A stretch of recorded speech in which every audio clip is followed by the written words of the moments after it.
Olá pessoal, sou Eduardo. Hoje eu trago uma dica de leitura sensacional, pois eu li Amolando o Fio da Alma, do escritor Roberto Muniz Dias. É um livro que me deixou bem instigado pelo título, Amolando o Fio da Alma. Eu fiquei supondo que seria uma leitura bem desafiadora, voltada às questões espirituais, da alma.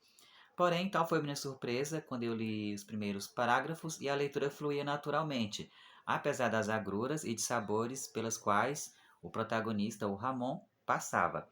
Então, é narrado em primeira pessoa pelo Ramon, e o Ramon, que deve beirar os seus 50 anos, tem que retomar o seu passado. Ele não pode mais fugir de situações trágicas que aconteceram com ele lá na infância e adolescência. Então, ele precisa é, enfrentar esse passado tão trágico. Ou seja, a vida está ali cobrando ali.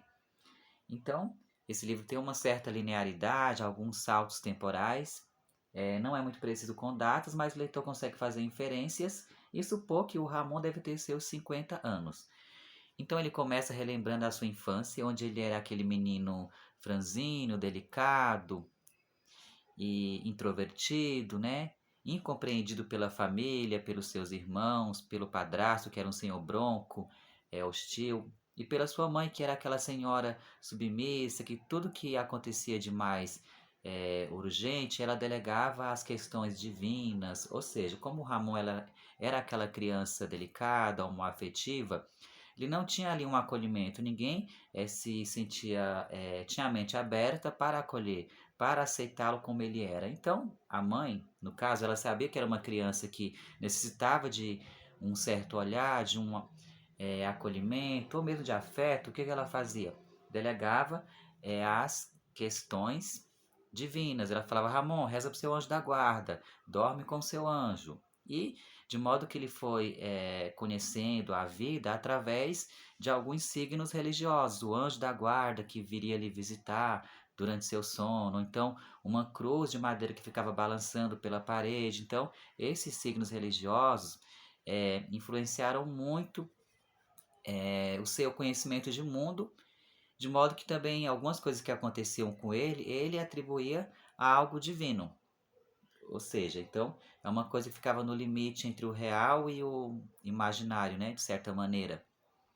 Então, na época, a homossexualidade era um tabu imenso, então ele sofria muito preconceito, bullying, até mesmo na sua própria casa, né?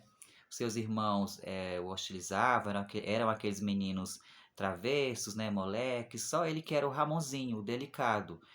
Ou seja, aquela criança que tinha uma caixinha de música, que ficava lá embalado pela melodia, olhando a bailarina, que ficava sensibilizado pelas estrelas que enfeitavam o seu teto, que brilhavam durante a noite, enfim. Então, ele vai passar por maus bocados, né?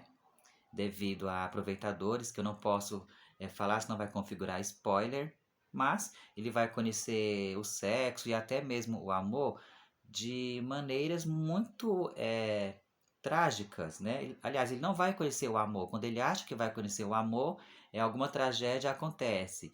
E ele vai mesmo, de certo modo, procurar assim, procurar conciliar amor e sexo e vai ver que, sobretudo nessa questão da homossexualidade, é uma coisa mais difícil ainda. Enfim, ele vai ter algumas experiências sexuais, algumas de modo prazeroso, outras pelo contrário, e ele vai ficar o tempo todo se questionando como que é a vida, como que são os desejos, como que é o amor, como que é o sentimento de cada um, né? Por que que ele é tão hostilizado ali na sua própria família? Eu vou ler um trecho, separei um trecho onde mostrava justamente essa dinâmica familiar, onde ele era silenciado, ele era humilhado de certa maneira. Então vamos lá. O silêncio era um habitante irritante naquela casa. Era proibido expressar-se, principalmente à mesa das refeições.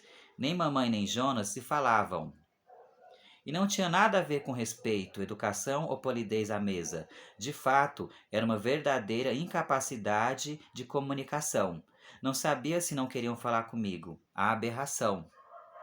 O que poderiam falar-me senão que eu não tinha voz ali, que não poderia falar, comíamos em pleno eco de nossos mistérios, ressonando as dores não comunicáveis. Eu não reconheceria seus olhares, já que eu não podia ver, não conseguia fitá-los, por medo, por respeito, por resignação, por falta de piedade. Nenhum deles era capaz de mudar. Talvez se uma palavra fosse emitida, um som gutural, um arroto trouxesse a todos nós alguma realidade humana, e assim teríamos resgatado a esperança. Eu já tinha perdido essa possibilidade de resgate. Então, só por esse parágrafo, né, até de certo modo poético, bem melancólico, bem pungente, né, a gente percebe que essa escrita do Roberto Muniz Dias é até difícil categorizar, é uma literatura queer, uma literatura LGBTQIAPN+, porque ele tem essa escrita muito com um certo que dá-lhe um nome de autor, né? Que uma escrita que por si só, devido a alguns termos rebuscados no lugar certo, né, a sintaxe bem trabalhada, a gente percebe que o autor tem um cuidado com a escrita. Então, de modo que seria um tanto genérico falar, é uma literatura LGBT, apesar de o protagonista narrador pertencer a essa classe. Mas é um livro também que ele vai fugir de todos os clichês que você pode esperar. Porque, por exemplo, é um livro com protagonista queer, mas não vai mostrar só olha o sofredor, né? Esse protagonista ele vai também tomar algumas atitudes que faz a gente não ter certa condescendência com ele. Enfim, não é só durante a narrativa toda, o coitadinho que não vai saber superar as adversidades. Não. Ele vai tentar ali seguir o bonde, ele vai tentar se enturmar para poder vivenciar a experiência, né? Não apenas sofrer o efeito de causas que nem foi ele que provocou. Enfim, então ele vai tentar se misturar com pessoas diferentes dele, né? Para poder sobreviver. E outra característica da escrita do Roberto Muniz Dias são os saltos temporais. Ou seja, ele vai chegar aos seus 40 e tantos anos, ou 50, né? Mas a gente não vai ter detalhadamente, né, cronologicamente, né, o que aconteceu com ele. A gente sabe que ele sofreu bastante durante a adolescência e ele vai conseguir ter uma formação escolar e até mesmo acadêmica, mas às duras penas. Ele vai fazer terapia, ele vai ter poucos amigos, enfim. E, claro, eu esqueci de citar que quando ele era aquela criança, uma das coisas que as crianças solitárias acabam se refugiando é nos livros, né? Mas até essa questão de se refugiar nos livros, o Roberto, ele vai colocar aqui de uma maneira bem interessante. Ou seja, o que acontece? O primeiro amor platônico que o Ramon vai conhecer, ele vai ver só apenas uma vez, é o menino que vai na biblioteca pegar um livro, e esse livro é A Insustentável Leveza do Ser, do Milan Kundera. Então, o Ramon ficou apaixonado por esse menino, Ariel, e vai pegar emprestado o mesmo livro. Então ele vai começar a ler, não vai entender nada, né? Só que devido a essa paixão platônica pelo menino que está lendo esse mesmo livro, ele também vai querer ler esse livro, que é uma maneira de ficar perto, né, desse amor platônico. E aí vai despertar desconfiança na bibliotecária, enfim.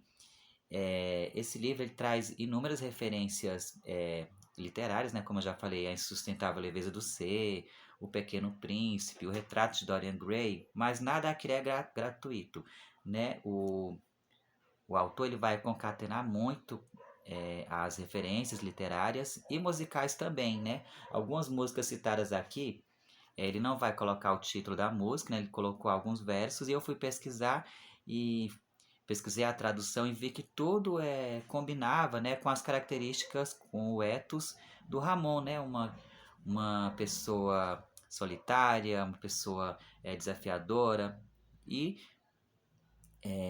são músicas encantadoras, a maioria baladas românticas, sentimentais. E eu não quero dar mais spoiler dessa leitura, eu espero que vocês procurem ler Amolando o Fio da Alma. Você vai se envolver com a história do Ramon. E é isso aí, muito obrigado. Comenta aí embaixo se você já leu alguma obra do autor. Se inscreve no canal e é isso aí.